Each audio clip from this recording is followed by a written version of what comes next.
क्या आप उत्तर प्रदेश में स्थित देवीपाटन मंदिर के बारे में जानते हैं? जी हाँ, आपने सही समझा। ये भारत के 51 शक्तिपीठों में से ही एक शक्तिपीठ है, जो कि पाटेश्वरी देवी को समर्पित है। तो आज इस आर्टिकल में हम आपको देवीपाटन मंदिर पहुंचने तथा मंदिर जाकर देवी के दर्शन करने के बारे में पूरी जानकारी देने वाले हैं। साथ ही साथ इस आर्टिकल में हम आपको इस मंदिर के इतिहास के बारे में भी कुछ जानकारी देने वाले हैं, ताकि आपको इस मंदिर के रहस्य के बारे में भी पता चल सके। तो चलिए आज का हमारा यह आर्टिकल शुरू करते हैं। 51 शक्तिपीठों में से एक है मां पाटेश्वरी का मंदिर। बलरामपुर जिला मुख्यालय से 28 किलोमीटर की दूरी पर तुलसीपुर क्षेत्र में स्थित 51 शक्तिपीठों में एक शक्तिपीठ देवीपाटन का अपना एक अलग ही स्थान है। अपनी मान्यताओं और पौराणिक कथाओं के आधार पर जाने वाले इस शक्तिपीठ का सीधा संबंध देवी सती व भगवान शंकर गोरक्षनाथ के पीठाधीश्वर गुरु गोरक्षनाथ जी महाराज सहित दानवीर कर्ण से है। ये शक्तिपीठ सभी धर्म जातियों के आस्था का केंद्र है। यहाँ देश विदेश से तमाम श्रद्धालु मां पाटेश्वरी के दर्शन को आते हैं। ऐसी मान्यता है कि माता के दरबार में मांगी गई हर मुराद पूर्ण होती है। कोई भी भक्त यहाँ से निराश होकर नहीं लौटता है। जानिए क्या है शक्तिपीठ देवीपाटन का इतिहास। पौराणिक मान्यताओं के अनुसार भगवान शिव की पत्नी देवी सती के पिता दक्ष प्रजापति द्वारा एक यज्ञ का आयोजन किया गया था, लेकिन उस यज्ञ में देवी सती के पति भगवान शंकर को आमंत्रित तक नहीं किया गया, जिससे क्रोधित होकर देवी सती अपने पति भगवान शंकर के अपमान को न सह सकी और यज्ञ कुंड में अपने शरीर को समर्पित कर दिया था। इस बात की सूचना जब कैलाशपति भगवान शंकर को हुई तो वह स्वयं यज्ञस्थल पहुंचे और भगवान शिव ने अत्यंत क्रोधित होकर देवी सती के शव को अग्नि से निकाल लिया और शव को अपने कंधे पर लेकर तांडव किया, जिसे पुराणों में शिव तांडव के नाम से जाना जाता है। भगवान शिव के तांडव से तीनों लोकों में त्राही त्राही मच गई, जिसके बाद भगवान ब्रह्मा के आग्रह पर भगवान विष्णु ने अपने सुदर्शन चक्र से देवी सती के शरीर को विच्छेदित कर दिया, जिससे भगवान शिव का क्रोध शांत हो सके। विच्छेदन के बाद देवी सती के शरीर के भाग जहां जहां गिरा वहां वहां शक्तिपीठों की स्थापना हुई। बलरामपुर जिले के तुलसीपुर क्षेत्र में ही देवी सती का वामस्कंध के साथ पट गिरा था, इसलिए इस शक्तिपीठ का नाम पाटन पड़ा और यहां विराजमान देवी को मां पाटेश्वरी के नाम से जाना जाता है। जानिए माता को किसका लगता है भोग, कैसे होती है पूजा। नवरात्रि के दिनों में है मां पाटेश्वरी की विशेष आराधना की जाती है। मंदिर के महंत मिथिलेश नाथ योगी बताते हैं कि यहाँ चावल की विशेष पूजा की जाती है। नवरात्रि के 9 दिन माता की पिंडी के पास चावल की ढेरी बनाकर माता का विशेष पूजन किया जाता है और बाद में उसी चावल को भक्तों में वितरित कर दिया जाता है। रविवार के दिन माता को हलवे का भोग लगाया जाता है, जो उन्हें अति प्रिय है। साथ ही शनिवार को आटे व गुड़ से बना रोट का विशेष भोग लगाया जाता है। महंत जी बताते हैं कि नवरात्रि के दिनों में करीब 5 लाख लोग माता के दर्शन को देश और विदेशों से आते हैं, जिनको पर्याप्त सुरक्षा व्यवस्था मुहैया कराई जाती है। साथ ही भीड़ ज्यादा होने के कारण मंदिर परिसर में ही माता के विशेष पूजन अर्चना के लिए व्यवस्था की जाती है। वहां वह स्वयं भी बैठकर 9 दिन माता का पूजन अर्चन करते हैं। जानिए शक्तिपीठ देवीपाटन और नेपाल के रत्ननाथ जी महाराज का संबंध। पौराणिक मान्यताओं के अनुसार मां पाटेश्वरी के परम भक्त और सिद्ध महात्मा श्री रत्ननाथ जी महाराज हुआ करते थे, जो अपनी सिद्ध शक्तियों की सहायता से एक ही समय में नेपाल राष्ट्र के दांग चौखड़ा व देवीपाटन में विराजमान मां पाटेश्वरी की एक साथ पूजा किया करते थे। उनकी तपस्या व पूजा से प्रसन्न होकर मां पाटेश्वरी ने उन्हें वरदान दिया कि मेरे साथ अब आपकी भी पूजा होगी, लेकिन अब आपको यहाँ आने की आवश्यकता नहीं होगी। अब आपकी सवारी आएगी, जिसके बाद से भारत के पड़ोसी राष्ट्र नेपाल से शक्तिपीठ देवीपाटन रत्ननाथ जी महाराज की सवारी आती है। रत्ननाथ जी की सवारी चैत्र नवरात्रि में द्वितीया के दिन देवीपाटन के लिए प्रस्थान करती है, जो पंचमी के दिन देवीपाटन पहुंचकर अपना स्थान ग्रहण करती है और नवमी तक यही विराजमान रहती है। तत्पश्चात नवमी की मध्य रात्रि को यह सवारी पुनः नेपाल राष्ट्र के लिए प्रस्थान करती है। जानिए त्रेता युग से जल रहे अखंड धूना की कहानी। शक्तिपीठ के गर्भगृह में एक अखंड धूना भी प्रज्वलित है। पौराणिक कथाओं के अनुसार भगवान शंकर के अवतार माने जाने वाले गुरु गोरक्षनाथ जी महाराज ने त्रेता युग में मां पाटेश्वरी को प्रसन्न करने हेतु तपस्या की थी और एक अखंड धूना प्रज्वलित किया था, जो त्रेता युग से आज वर्तमान समय में अनवरत रूप से जल रहा है। इस गर्भगृह के कुछ सख्त नियम भी हैं। यहाँ सिर पर बिना कपड़ा रखे कोई भी श्रद्धालु प्रवेश नहीं कर सकता है। ऐसी मान्यता है कि यहाँ की राख को लोग अपने घर ले जाते हैं और भूत पिशाच या साये आदि से पीड़ित व्यक्ति को ये राख भभूत स्पर्श मात्र से उसके कष्ट मिट जाते हैं और साये या कोई बाधा हो तो वो दूर हो जाती है। जानिए उस सूर्यकुंड की कहानी जिसमें कर्ण ने किया था स्नान। देवीपाटन मंदिर परिसर में ही उत्तर की तरफ एक विशाल सूर्यकुंड है। ऐसी मान्यता है कि महाभारत के समय में कर्ण ने यहीं पर स्नान किया था और सूर्य भगवान को अर्घ्य दिया था। इसलिए इस कुंड को सूर्य कुंड के नाम से जाना जाता है। माता को प्रसन्न करने के लिए नर्तकी नवरात्र में करती है नृत्य। मां पाटेश्वरी को प्रसन्न करने हेतु उनके द्वार पर नर्तकी का नृत्य और गायन भी अपना एक अलग महत्व रखता है। मां पाटेश्वरी के दरबार में दर्जनों नर्तकी बिना किसी स्थायी लाभ के स्वेच्छा से पौराणिक गायन व नृत्य करती हैं। ऐसी मान्यता कि इन नर्तकियों के ऐसा करने से मां प्रसन्न होती हैं। नवरात्रि के दिनों में देवीपाटन में मुंडन संस्कार का भी अपना महत्व है और ग्रामीण अंचलों से लोग मुंडन संस्कार के लिए देवीपाटन पहुंचते हैं, जिसके लिए विशेष मुंडन स्थल बनाया गया है। हालांकि भीड़ अधिक होने पर जहां तहां लोग मुंडन संस्कार कराते नजर आ जाते हैं। व्यवस्था को सुनिश्चित करने के लिए समय समय पर नियमों में तब्दीली की जाती रही है। इस वर्ष नवरात्रि में करीब 5 लाख से अधिक श्रद्धालुओं ने मां पाटेश्वरी के दर्शन किए और अभी भी दर्शनार्थियों के आने का सिलसिला जारी है। इस मंदिर के गर्भगृह से पाताल तक बनी है सुरंग और क्यों पहले पशु पक्षियों को लगता है भोग। प्रसाद का पहले पशु पक्षियों को लगता है भोग, फिर खाते हैं भक्त, इससे होती प्रार्थनाएं पूरी। देश भर में 51 शक्तिपीठों में एक देवीपाटन मंदिर में स्थित जगदमाता पाटेश्वरी अपने अलौकिक इतिहास को समेटे हुए हैं। युगों से ऋषि मुनियों के तप के साक्षी रहे इस स्थल की अपनी गौरव गाथा है। ऐतिहासिक देवीपाटन मंदिर में मां पाटेश्वरी के दर्शन के लिए नेपाल और दूरदराज से आए लाखों श्रद्धालुओं का तांता लगा रहता है। दरअसल यह मंदिर उत्तर प्रदेश के बलरामपुर जिले की तुलसीपुर तहसील क्षेत्र के सिरिया नदी के तट पर पाटन गांव में स्थित है, जहां नेपाल, मध्य प्रदेश और उत्तर प्रदेश के कोने कोने से भक्त मां के दर्शन के लिए आते हैं। सदियों से चली आ रही है ये प्रथा। देवीपाटन मंदिर प्राकृतिक छटा के बीच बसा ऐसा मंदिर है जहां आज भी पशु पक्षियों को मंदिर में चढ़ाए प्रसाद को खिलाने के बाद ही भक्तों को बांटने की परंपरा है। दरअसल ऐसा इस मान्यता के अनुसार किया जाता है कि ईश्वर का वास मनुष्य ही नहीं अपितु पशु पक्षियों के संग संसार के कण कण में है। इसी कारण यहाँ कई वर्षों से यह प्रथा यूं ही चली आ रही है। आज भी पाताल तक का रास्ता है यहाँ छिपा। पौराणिक मान्यताओं के अनुसार देवीपाटन मंदिर के गर्भगृह से पाताल तक अति प्राचीन सुरंग बनी हुई है और त्रेतायुग से यहाँ जल रही अखंड ज्योति में मां दुर्गा की शक्तियों का वास बताया जाता है। इस गर्भगृह में कोई प्रतिमा नहीं है, बल्कि इसके शीर्ष पर कई रत्नजड़ित छतर और ताम्रपत्र पर दुर्गा सप्तशती अंकित है। इसके साथ ही साल में 2 बार चैत्र व शारदीय नवरात्र पर यहाँ विशेष उत्सव के साथ मेला लगा रहता है। इस समय माता के दर्शनार्थियों की विशाल भीड़ आती है। मंदिर में मुख्यतः प्रसाद के रूप में चुनरी, नारियल चुनरी, लावा, नथुनी, सिंदूर, मांग टीका, चूड़ी, बिछिया, पायल, कपूर, धूप, लौंग, इलायची, पुष्प, चरणामृत और प्रमुख रूप से रोट का प्रसाद आदि चढ़ाया जाता है। यहाँ चिड़ियों की अटखेलियां देखते ही बनती हैं। मंदिर प्रशासन से जुड़े लोगों के अनुसार मां भगवती को भोग लगाने के बाद सभी तरह के पशु पक्षियों को बड़ी श्रद्धा से परंपरागत रूप से भोजन कराया जाता है। इसके लिए जैसे ही मंदिर के घंटे बजने शुरू होते हैं, आसपास से उड़ान भर पक्षियों का समूह मंदिर में आकर एकत्र हो जाता है। इसके साथ ही सती माता को चढ़ाए गए प्रसाद का सेवन करते इन पक्षियों की मनमोहक चहचहाहट यहां आए मां के भक्तों का मन मोह लेती है। यहाँ एक दिलचस्प तथ्य है कि उत्तर प्रदेश के मुख्यमंत्री योगी आदित्यनाथ देवीपाटन मंदिर के मुख्य संरक्षक बताए जाते हैं और योगी का गौमाता व अन्य पशु पक्षियों के प्रति प्रेम तो जगजाहिर है।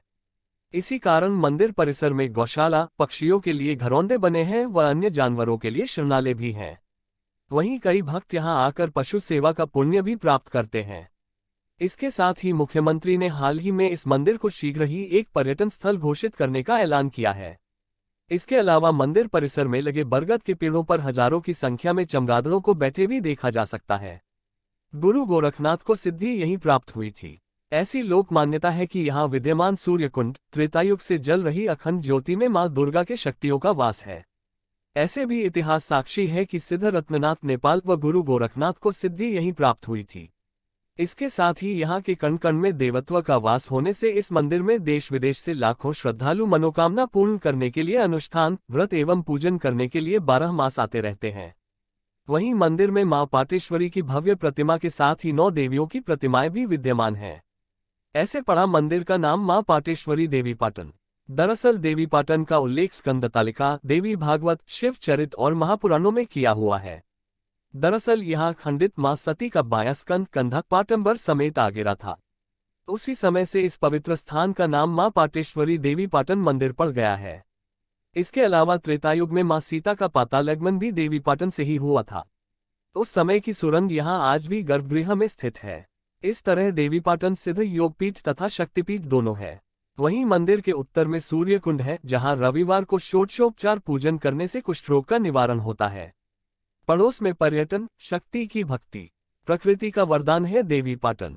त्रेता की निशानियों और कहानियों के साथ जिले को प्रकृति ने बहुत सी नेमतों से नवाजा है। यहाँ ब्रिटिश स्थापत्य कला की गवाह स्टैच्यू हॉल है तो राजसी वैभव की गवाही देता सिटी पैलेस मन मोह लेता है। यहाँ मशहूर देवीपाटन शक्तिपीठ के साथ प्रकृति के कई दर्शनीय वरदान मन को सुकून देते हैं। इनमें सोहेलवा वन प्रभाग रोमांच का संचार करता है तो पहाड़ी नदियों का जल सहेजे भगवानपुर और चित्तौड़गढ़ जलाशय पर प्रवासी परिंदों को देखना यादगार अनुभव बन जाता है। शक्तिपीठ देवीपाटन देश के 51 शक्तिपीठों में ये शुमार है। त्रेता युग में देवी सती के पिता दक्ष प्रजापति ने महादेव का अपमान कर दिया। पति के अपमान से क्रोधित देवी जलते यज्ञकुंड में कूद गईं।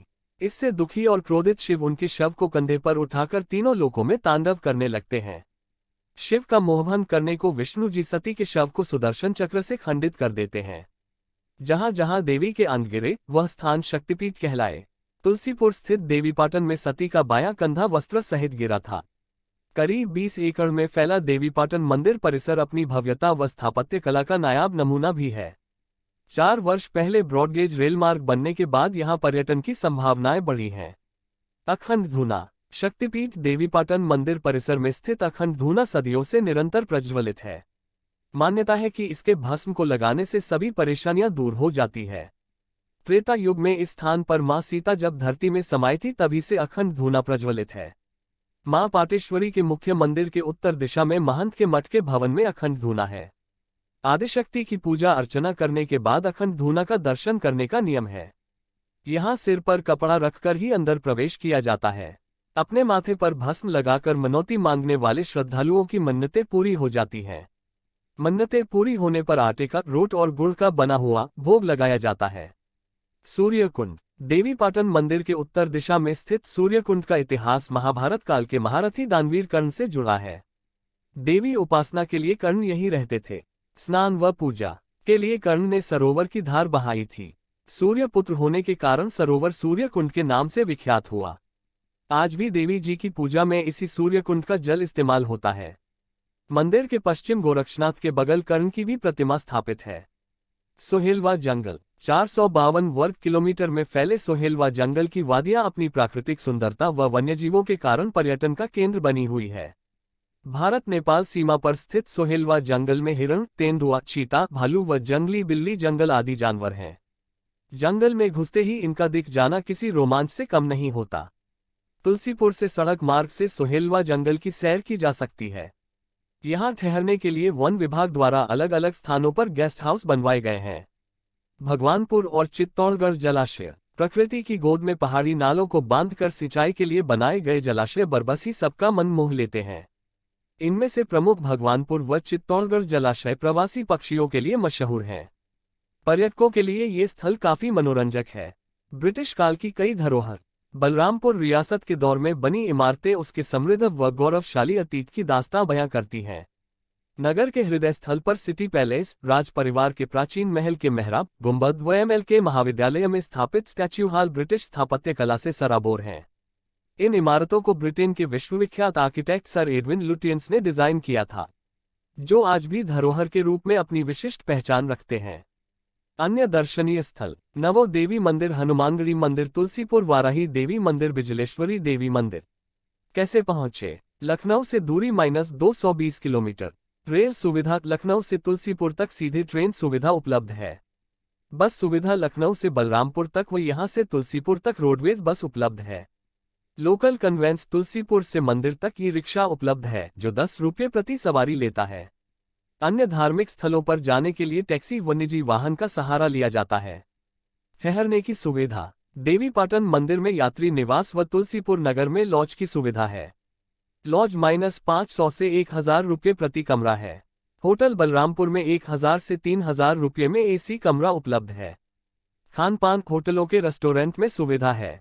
एक और इस मंदिर की खास बात यह है कि देवीपाटन मंदिर के गर्भ के नीचे एक पताल लोक तक की एक सुरंग बनी हुई है, जहां त्रेतायुग से जलती आ रही एक ज्योति मौजूद है। इसकी मान्यता है कि उसमें साक्षात दुर्गा मां की शक्तियां मौजूद है। देवीपाटन मंदिर के दर्शन कैसे करें? चलिए अब ये जानते हैं कि अगर आप देवीपाटन मंदिर आए हुए हैं तो आप कैसे देवी के दर्शन कर सकते हैं। वैसे तो आपको यहाँ देवी के दर्शन करने के लिए ज्यादा कुछ खास बातों का ध्यान रखने की जरूरत नहीं है। बस आपको मंदिर के खुलने और बंद होने के समय को ध्यान में रखना होगा ताकि आप सही समय में इस मंदिर में पहुंचकर देवी के दर्शन कर सकें। देवीपाटन मंदिर खुला है कि नहीं? मंदिर के खुलने का समय। अगर इस मंदिर के खुलने के समय की बात की जाए तो यह मंदिर सुबह भक्तों के लिए 6 बजे खुल जाता है, और अगर इसके बंद होने की बात करें तो ये रात 8 बजे बंद हो जाता है। तो अगर आप सुबह 6 बजे से रात 8 बजे के बीच यहाँ आए तो आप आसानी से देवी माँ के दर्शन कर सकते हैं। श्री दुर्गा पूजा प्रातः स्मरण मंत्र स्तुति। श्री दुर्गा दुष्टों का वध करने वाली और साधु जनों की रक्षा करने वाली हैं। देवतागण सदैव आपकी स्तुति में निमग्न रहते हैं। आम साक्षात शक्ति स्वरूपा है और यह संपूर्ण चराचर जगत आपकी शक्ति से ही अनुप्राणित होता है। श्री दुर्गा माँ की स्तुति और प्रातः स्मरण से जो पुण्य प्राप्त होता है वह सुख और समृद्धि प्रदान करने वाला होता है। देवी माँ अम्बे की आरती, दुर्गा जी की आरती, जय अम्बे गौरी पूजन करने से सभी कष्ट दूर होते हैं। श्री दुर्गा पूजा प्रातः स्मरण मंत्र स्तुति। प्रातः स्मरामि शरदिंदु करोज्ज्वलाभा सद्रत्नवन करकुंडलहार भूषाम पूर्ण विराम दिव्यायुधोर्जित सुनील सहस्त्रहस्ता रक्तोत्प्लाव चरणा भावती परेशाम 1 प्रातर्मामि महिषासुर चंड मुंड शुंभासुर प्रमुख दैत्य विनाशदक्षाम ब्रह्मेंद्र रुद्र मुनि मोहनशील लीला चंडी समस्त सुरमूर्तिम नेकरूपाम 2 प्रातर्भजामि भजताम विलासदा त्रि धात्री समस्त जगता दुरितापहंत्रीम संसार बंधन विमोचन हेतुभूता माया परा समधिगम्य परस्य विष्णोः 3 श्री दुर्गा जी की स्तुति।